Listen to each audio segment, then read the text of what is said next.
আসসালামু আলাইকুম। পবিত্র কোরআন শরীফের ১২ নম্বর সূরার নাম হচ্ছে সূরা ইউসুফ। যেখানে হযরত ইউসুফ আলাইহিসসালাম এবং জুলেখার প্রেম কাহিনী লিপিবদ্ধ রহিয়াছে। এটা হচ্ছে জুলেখার একতরফা প্রেম অথবা যৌবন জ্বালা। তবে এই প্রেমের মিলন হয়েছিল প্রেমিক প্রেমিকার। কোরআনে জুলেখার নাম হচ্ছে জুলাইখা, আর ইউসুফকে পড়তে হবে ইউসুফ আলাইহিসসালাম। ইউসুফ খুবই সুন্দর ছিলেন। সহিহ মুসলিমের এক হাদিসে এসেছে, নবী করিম সাল্লাল্লাহু আলাইহি ওয়াসাল্লাম বলেছেন, ইউসুফ আলাইহি ওয়াসাল্লামকে আল্লাহ সমস্ত পৃথিবীর রূপ সৌন্দর্যের অর্ধেক তাকে দান করেছেন এবং অবশিষ্ট অর্ধেক সমগ্র বিশ্ব বর্ধন করেছেন। ইয়াকুব আলাইহি ওয়াসাল্লাম ১২ সন্তানের মধ্যে ইউসুফ আলাইহি ওয়াসাল্লাম ছিলেন ১১তম। তার বাবা ২টি বিবাহ করেছিলেন। ইয়াকুব আলাইহিসসালামের প্রথম স্ত্রী মারা যাওয়ার পর তার স্ত্রীর ছোট বোনকে বিয়ে করেন। প্রথম স্ত্রীর গর্ভে ১০ সন্তান এবং দ্বিতীয় স্ত্রীর গর্ভে ২ সন্তান জন্ম নেয়। ইয়াকুব আলাইহিসসালাম ইউসুফ আলাইহিসসালামকে খুবই পছন্দ করতেন।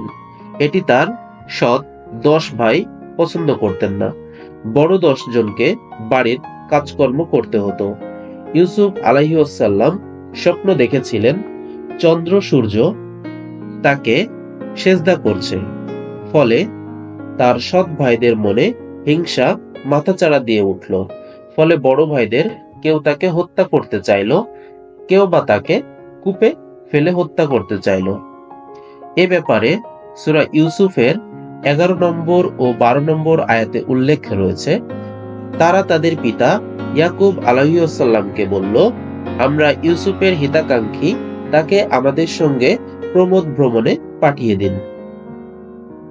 পিতা বাকি ১০ সন্তানের কার্যকলাপ সম্পর্কে অবগত ছিলেন। তারপরেও তিনি তাদের সাথে ইউসুফ আলাইহিসসালামকে প্রমোদ ভ্রমণে নিয়ে যাওয়ার অনুমতি দিলেন। কথা অনুযায়ী ভাইয়েরা তাকে হত্যার উদ্দেশ্যে কূপে নিক্ষেপ করল, কিন্তু ইউসুফ আলাইহিসসালাম কূপের প্রাচীর জড়িয়ে ধরে বাঁচতে চাইলেন। তারপর ভাইয়েরা তার জামা খুলে হাত পা বেঁধে দিল, যাতে সে আটকাতে না পারে। হযরত ইউসুফ আলাইহিসসালাম তাদের কাছে দয়া ভিক্ষা চাইলেন। তখন তারা তাকে স্বপ্নের কথা বলে বিদ্রূপ করল। তারপর তারা হাত পা বেঁধে একটি বালতিতে রেখে তাকে কূপে ছাড়তে লাগলো। অর্ধেক পথে রশি কেটে দিল। তিনি পানিতে পড়ে গেলেও আল্লাহ তাকে রক্ষা করলেন। নিকটে ভাসমান একখান পাথরের উপর তিনি বসে রইলেন। হযরত ইউসুফ আলাইহিসসালাম ৩ দিন পাথরের উপর কূপে অবস্থান করলেন।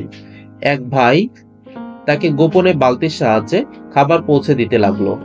সন্ধ্যাবেলা তারা কাঁদতে কাঁদতে পিতার নিকট পৌঁছালো এবং বলল, পিতা, আমরা দৌড়ে অংশ নিয়েছিলাম এবং ইউসুফকে জিনিসপত্র দেখার দায়িত্ব দিয়েছিলাম। ফিরে দেখি বাঘ ইউসুফকে খেয়ে ফেলেছে। তারা প্রমাণস্বরূপ ইউসুফের কৃত্রিম রক্তমাখা শার্ট এনেছিল, যাতে পিতার মনে বিশ্বাস জাগাতে পারে যে বাঘই তাকে খেয়ে ফেলেছে। পিতা শার্ট দেখে বললেন, এই বাঘ এত বিজ্ঞ ও বুদ্ধিমান ছিল যে তাকে খেয়ে ফেলেছে, কিন্তু শার্টের একটু টুকরাও ছিঁড়তে দেয়নি। ইয়াকুব আলাইহিসসালাম বললেন, ইউসুফকে বাঘে খায়নি, বরং তোমরাই এই গল্প বানিয়েছ। ঘটনাক্রমে একটি কাফেলা এই কূপের সামনে এসে দাঁড়ায়।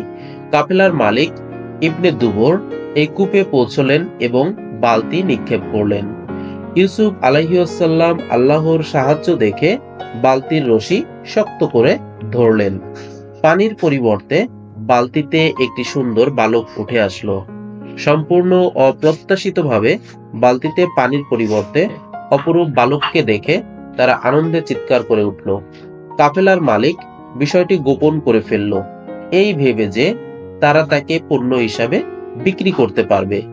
তাফসিরে কুরতুবীতে আছে, কাফেলার লোকেরা তাকে মিশরে নিয়ে বিক্রির ঘোষণা দিতেই ক্রেতারা প্রতিযোগিতামূলক দাম বলতে শুরু করলো।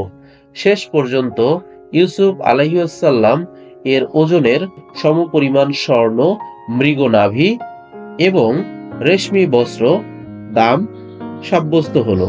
ইবনে কাসির থেকে জানা যায়, যে ব্যক্তি ইউসুফ আলাইহিসসালামকে ক্রয় করেছিলেন তিনি ছিলেন মিশরের অর্থমন্ত্রী। তার নাম ছিল কিপ্তির বা মিশরে আজিজ। তার স্ত্রীর নাম ছিল জুলেখা। মিশরে আজিজ তার স্ত্রীকে নির্দেশনা দিলেন, ইউসুফকে বসবাসের উত্তম জায়গা দাও, তাকে কৃতদাসের মতো রেখো না। জুলেখার ঘরে ইউসুফের ঠাঁই হলো, আর জুলেখা তার প্রতি প্রেমাসক্ত হয়ে পড়ল। তার সাথে কুবাসনা চরিতার্থ করার জন্য তাকে ফুসলাতে লাগলো। সে গৃহের সব দরজা বন্ধ করে দিল এবং তাকে বলল, শীঘ্রই এদিকে আসো ইউসুফ, তোমাকেই বলছি। নির্জনতায় জুলেখা ইউসুফকে আকৃষ্ট করার জন্য তার রূপ সৌন্দর্যের উচ্চকিত প্রশংসা করতে লাগলো।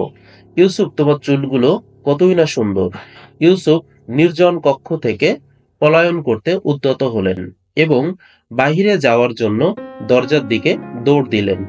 জুলেখা তাকে ধরার জন্য পিছন দিকে দৌড় দিল এবং তার জামা ধরে তাকে বাহিরে যেতে বাধা দিল। টানা হেঁচড়ার ফলে জামা পিছন দিক থেকে ছিঁড়ে গেল। এই পরিস্থিতিতে ইউসুফ দরজার বাহিরে চলে এলেন এবং পিছন পিছন জুলেখাও উপস্থিত হলেন। উভয় দরজার বাহিরে আজিজে মিশর বা জুলেখার স্বামীকে দেখতে পেল। তার পত্নী চমকে উঠল এবং বানিয়ে মিথ্যা কথা বলে ইউসুফ এর উপর দোষ অপবাদ চাপানোর জন্য বলল যে ব্যক্তি তোমার স্ত্রীর সাথে কুকর্মের ইচ্ছা করে তাকে কারাগারে নিক্ষেপ করবে অথবা কঠোর দৈহিক শাস্তি দিবে। ইউসুফ তার প্রতি অপবাদের বিরোধিতা করে বললেন যে সেই আমার দ্বারা স্বীয় কুমতলব চরিতার্থ করার জন্য ফুসলাচ্ছিল। আজিজে মিশর জুলেখার স্বামী জুলেখার ভুল ব্যাখ্যা শুনে বললেন, ইউসুফ এই ঘটনাকে উপেক্ষা করো এবং বলা বলি করো না, যাতে বেইজ্জতি হয়। তার স্বামী অতঃপর জুলেখাকে বলল, ভুল তোমারই, তুমি নিজের ভুলের জন্য ক্ষমা প্রার্থনা করো। পরবর্তীতে জুলেখা যখন জানতে পারল যে তার বিরুদ্ধে মহিলারা এই বিষয়ে বলাবলি করছে, তখন সে তাদেরকে একটি ভোজ সভায় ডেকে পাঠালো। যখন মহিলারা ভোজ সভায় উপস্থিত হলো, তখন তাদের সামনে বিভিন্ন প্রকার খাদ্য ও ফল উপস্থিত করা হলো। কিছু খাদ্য চাকু দিয়ে কেটে খাবার ছিল, তাই প্রত্যেককে এক একটি চাকু দেওয়া হলো। জুলেখার ইচ্ছা ছিল ইউসুফকে দেখে মহিলারা হতভম্ব হয়ে যাবে এবং চাকু দিয়ে ফল কাটতে গিয়ে নিজের হাত কেটে ফেলবে। এমন সময় ইউসুফকে জুলেখা বলল, একটু বের হয়ে আসো। ইউসুফ আলাইহিসসালাম বাহিরে এসে উপস্থিত হলেন। সমাগত মহিলারা ইউসুফ আলাইহিসসালামকে দেখলো। তার রূপ ও সৌন্দর্য দেখে বিমোহিত হয়ে গেল। মহিলারা ইউসুফ আলাইহিসসালামের রূপের মোহে পড়ে নিজ নিজ হাত কেটে ফেলল। ফল কাটার এই বিস্ময়কর ঘটনা যখন ঘটল, তখন তারা বলল, হায় আল্লাহ, এই ব্যক্তি কখনো মানব নয়, সে তো ফেরেশতা। ফেরেশতাই এরূপ নুরানি চেহারা যুক্ত হতে পারে। জুলেখা বলল, দেখে নাও, এই সেই ব্যক্তি যার সম্পর্কে তোমরা আমাকে ভর্ৎসনা করতে। স্বাভাবিকই আমি তার কাছে নিজেকে সমর্পণ করতে চেয়েছিলাম, কিন্তু সে নিষ্পাপ রয়েছে। ভবিষ্যতে আমার আদেশ পালন না করলে অবশ্যই তাকে কারাগারে প্রেরিত হতে হবে। জুলেখা যখন দেখলো যে সমাগত মহিলারা তাদের সামনে তার গোপন কথা ফাঁস হয়ে গেছে, তখন তাদের সামনেই ইউসুফ আলাইহিসসালামকে ভীতি প্রদর্শন করতে লাগলো। তখন আমন্ত্রিত মহিলারা ইউসুফকে বলতে লাগলো, তুমি জুলেখার কাছে ঋণী, কাজেই তার ইচ্ছার অবমাননা করা উচিত নয়। ইউসুফ অবস্থা বেগতিক দেখে আল্লাহর কাছে সাহায্য চাইলেন। তিনি বললেন, হে পালনকর্তা, এই মহিলারা আমাকে যে কাজের দিকে আহ্বান করছে তার চাইতে জেলখানা আমার কাছে অধিক পছন্দনীয়। আল্লাহ তার প্রার্থনা মঞ্জুর করলেন। ইউসুফ যখন জেলে প্রেরিত হলেন, তখন ওহী আসলো, আপনি জেল চাইছেন তাই জেল দেওয়া হলো, নিরাপত্তা চাইলে নিরাপত্তা দেয়া হতো। ইউসুফ আলাইহিসসালাম এর খোদা ভীতি দেখে আজিজে মিশর অর্থাৎ জুলেখার স্বামী বিশ্বাস করেছিলেন যে ইউসুফ একজন সৎ মানুষ, কিন্তু তার স্ত্রীর কুকর্ম নিয়ে শহরময় কানাঘুষা চলছিল। তাই এই কানাঘুষা বন্ধ করতে ইউসুফকে জেলে রাখাই সমীচীন হবে, নিজের ঘরও রক্ষা হবে আর কানাঘুষাও বন্ধ হবে। ইউসুফ আলাইহিসসালাম কারাগারে পৌঁছলে তার সাথে দুজন অভিযুক্ত ও কারাগারে প্রবেশ করলো। তাদের একজন বাদশাকে মদ পান করাতো, আর একজন ছিল বাবুর্চি। এই দুই কয়েদির সহায়তায় ও অনেক ঘটনার পর ইউসুফ জেল থেকে ছাড়া পান। ইউসুফ স্বপ্নের ব্যাখ্যা করতে পারতেন, তাই বাদশার স্বপ্নের ব্যাখ্যা দেওয়ার জন্য তার ডাক পড়ে। মিশরের বাদশার দূত যখন কারাগারে ইউসুফের মুক্তির বার্তা নিয়ে গেলেন, ইউসুফ বললেন, আমি এমনিতেই বের হতে চাই না। ফল কাটতে গিয়ে মহিলাদের আঙ্গুল কাটাই আমার দোষ ছিল কিনা তার তদন্ত করুন, তারপর বের হয়ে স্বপ্নের ব্যাখ্যা দিব। বাদশাহ ইউসুফের দাবি অনুযায়ী মহিলার কাছে ঘটনা তদন্ত করলেন।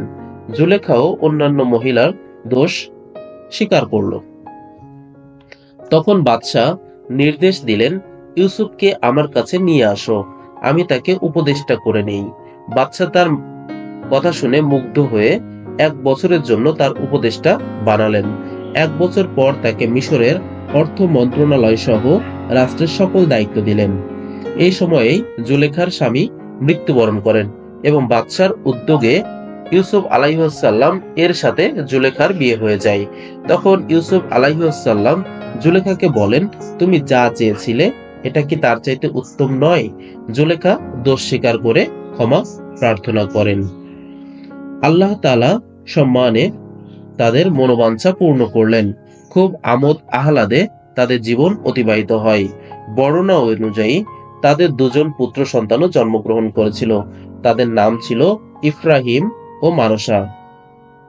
ঘটনা এখানেই শেষ হলো। ধন্যবাদ। আমাদের চ্যানেলটি ভালো লাগলে সাবস্ক্রাইব করবেন, লাইক কমেন্ট করবেন এবং এ ধরনের আরো ভিডিও পরবর্তীতে পেতে বেল বাটনটি প্রেস করে রাখবেন। ধন্যবাদ।